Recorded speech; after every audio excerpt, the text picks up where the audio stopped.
আসসালামু আলাইকুম। আপনাদের সবাইকে স্বাগত জানাচ্ছি স্মরণিকার রান্নাঘর অ্যান্ড ব্লগে। আজকে আপনাদের সাথে শেয়ার করছি ব্রাউন ব্রেড বা আটার পাউরুটি রেসিপি। বাড়িতে এটা বানানো ভীষণ সহজ।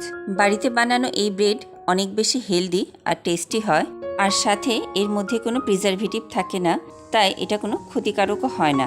ছোট বড় সবার পছন্দের এই পাউরুটির ভিডিওটি চলুন তাহলে দেখে নেই। এর জন্য নিয়ে নেব 2 কাপ লাল আটা, 1/4 কাপ চিনি দিব। মিষ্টিটা আপনারা কমিয়ে বা বাড়িয়ে নিতে পারেন। 1 চা চামচ ইনস্ট্যান্ট ইস্ট দিব। 2 কাপ আটার জন্য 1 চা চামচ ইস্ট যথেষ্ট। 1/2 চা চামচ লবণ দিব। একটি চামচ দিয়ে সব উপকরণগুলি খুব ভালোভাবে মিশিয়ে নিব।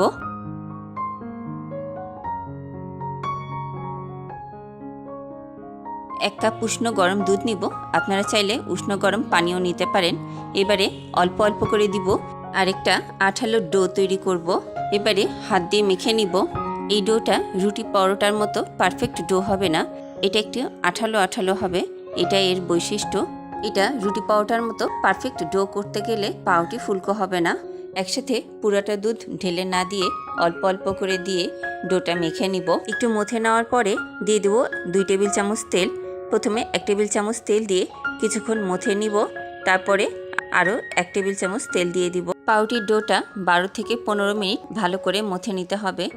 ডোটা যত ভালো করে মথে নেওয়া হবে, পাউরুটিটা তত বেশি সফট আর ফুলকো হবে। পাউরুটির ডোটা মথে নেওয়া হয়ে গেছে। এবারে হাতে একটু তেল লাগিয়ে ডোটা একটা গোল শেপ দিয়ে নিব। ডোয়ের উপরটা যেন ড্রাই হয়ে না যায়, তাই হাতে একটু তেল লাগিয়ে ডোয়ের উপরে মাখিয়ে দিব। আর এই যে 1 কাপ দুধ থেকে আরও এতখানি দুধ রয়ে গেছে।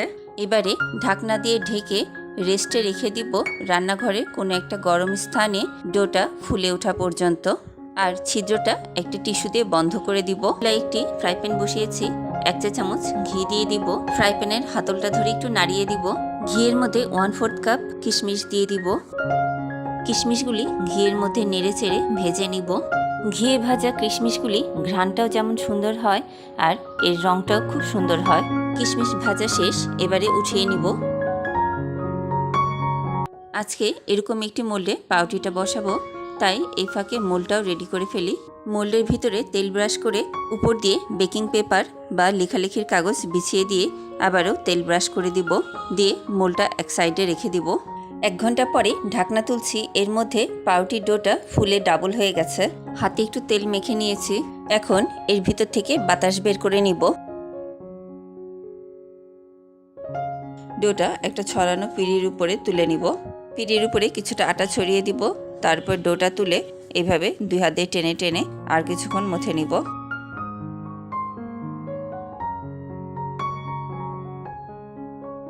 ডোটা মথে নেওয়া শেষ। এবারে একটু সমান করে নিয়ে একটা বেলন দিয়ে লম্বা রুটি শেপ করে নিব।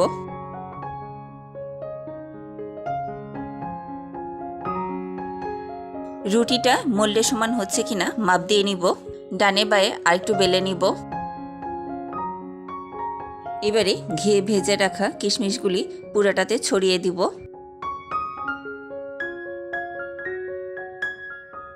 রুটিটা এবারে এক পাশ থেকে এভাবে ফোল্ড করে নিব।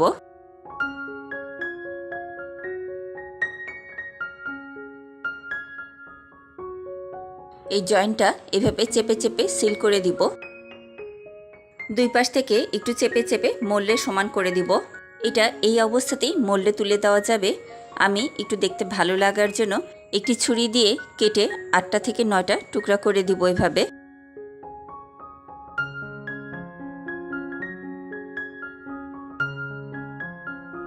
এবার এটাকে একসাথে ধরে মোল্ডে বসাতে হবে। এক একটা টুকরা আলাদা আলাদা করে বসাবো না, তাহলে খুলে যাবে। এবার এটাকে সেট হওয়ার জন্য আবারও সময় দিতে হবে, তাই আবারও ঢেকে রান্নাঘরে গরম জায়গায় রেখে দিব ফুলে ওঠা পর্যন্ত।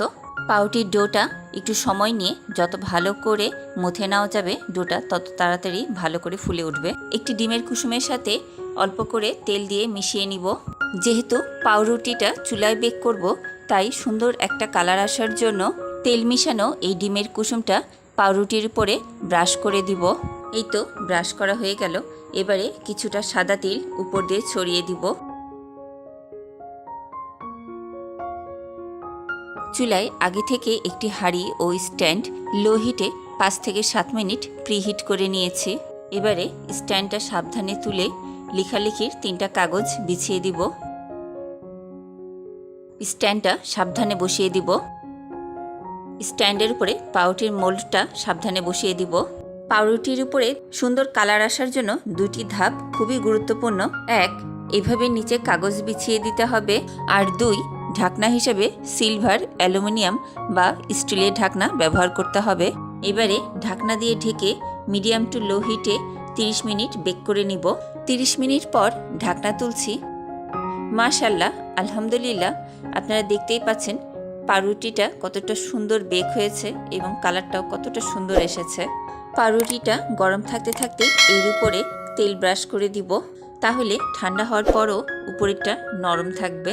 তেল ব্রাশ করার পরে পাউরুটিটা ঢেকে ঠান্ডা করে নিব, আর নিচে স্ট্যান্ড দিয়ে রাখতে হবে যাতে নিচে দিয়ে ঘেমে না যায়, বাতাস চলাচল করতে পারে। পাউরুটি খোলা অবস্থায় ঠান্ডা করলে পরবর্তীতে শক্ত হয়ে যায়। পাউরুটিটা ঠান্ডা হয়ে গেছে, একটি ছুরি দিয়ে সাইডে আলগা করে ডিমোল্ড করে নিব।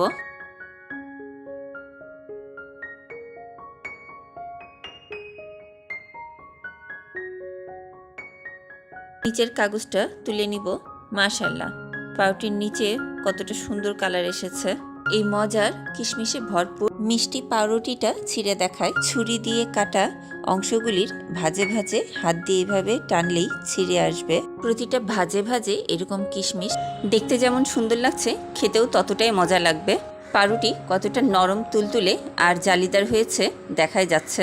এত সুন্দর পাউরুটিটা আপনারা বাসায় একবার হলেও ট্রাই করবেন, বাচ্চাদের টিফিনেও দিতে পারবেন। বাচ্চারা এতটাই পছন্দ করবে যে বারবার বানানোর জন্য আবদার করবে। ভিডিওটি কেমন লাগলো আমাকে কমেন্ট করে জানাবেন। ভিডিওটি ভালো লাগলে একটি লাইক দিবেন, আর এরকম সুন্দর সুন্দর ভিডিও পেতে আমার চ্যানেলটি সাবস্ক্রাইব করবেন। পাশে থাকা বেল আইকনটি প্রেস করে দিবেন যাতে করে নতুন ভিডিওর নোটিফিকেশনগুলি পেয়ে যেতে পারেন। আজকের মতো এখানেই শেষ করছি। পরবর্তী ভিডিওতে আবারও দেখা হবে ইনশাআল্লাহ। ততক্ষণ ভালো থাকুন, সুস্থ থাকুন, টিআই কিচেনের সাথেই থাকুন। এতক্ষণ ভিডিওটি দেখার জন্য ধন্যবাদ। আল্লাহ হাফেজ।